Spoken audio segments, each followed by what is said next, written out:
नमस्कार. आपले निलंगेचे आमदार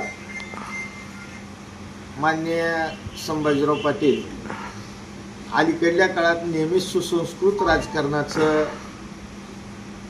बोलत आहेत.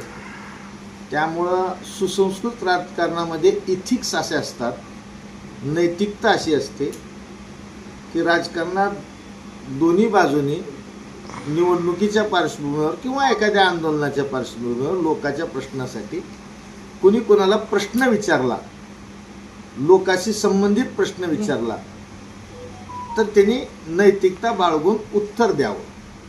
म्हणून त्यांनी सांगितल्यानुसार काँग्रेसच्या सुसंस्कृत परंपरेनुसार एक निलंग्याचा नागरिक म्हणून एक नम्रपणे एक प्रश्न मला एकूण या निवडणुकीत 5 प्रश्न विचारायचे. त्यापैकी पहिला प्रश्न आज विचारतोय.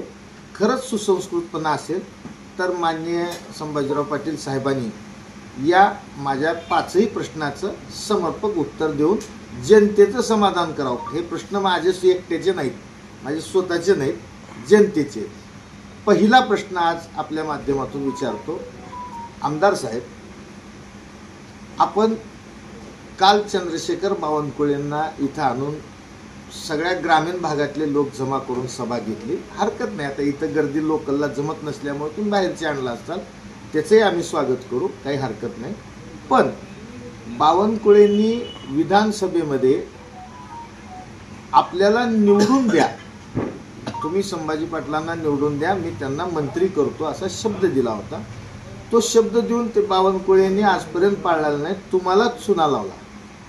आणि काल आणून हायवे निवारण बिस्तानी असला निधी तसला निधी जी आश्वासनं दिली ती स्वतःची फसवणूक ज्या माणसानं केली त्याच्याकडून आणून पुन्हा निलंग्याची फसवणूक करणं योग्य आहे का? आणि तुम्ही एकतरी आमचा बँकाने रोडचा आम्ही पर्दाफाश केला, तुमचा किती डुप्लिकेट काम आहे. निलंग्यामध्ये अंडरग्राऊंड ड्रेनेजचं काम चालू असल्यामुळे रस्त्याच्या कामाला परवानगी नसताना तुम्ही शिवाजीनगरच्या जगदंबा मंदिरापासला रस्ता केला, तो लगेच आता अंडरग्राऊंड ड्रेनेजसाठी फोडला जाणार. ती जी नुकसान शासकीय पैशाचं म्हणजे जनतेच्या पैशाचं होणार आहे त्याची नैतिक जबाबदारी तुमची आहे का? तसेच आता तुम्ही हायवेचं सांगताय, कल्याण मुंबई काय ते 4 तास आणि 5 तास.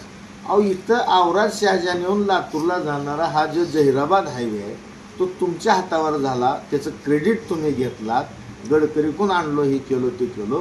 त्याच्यावर जवळपास 250 ते 300 लोक बळी पडून बळीमध्ये अडकून दगावले. ह्या तालुक्यातल्या 250 ते 300 माईच्या पोटचा गोळा गेला, 250 ते 300 महिला विधवा झाल्या, आई वडील म्हातारपणाला एकुलती एक पोरं गेल्यामुळं आज मजबूर झाले.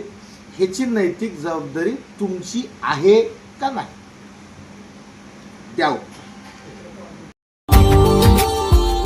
Subscribe now and press the bell icon. Never miss an update.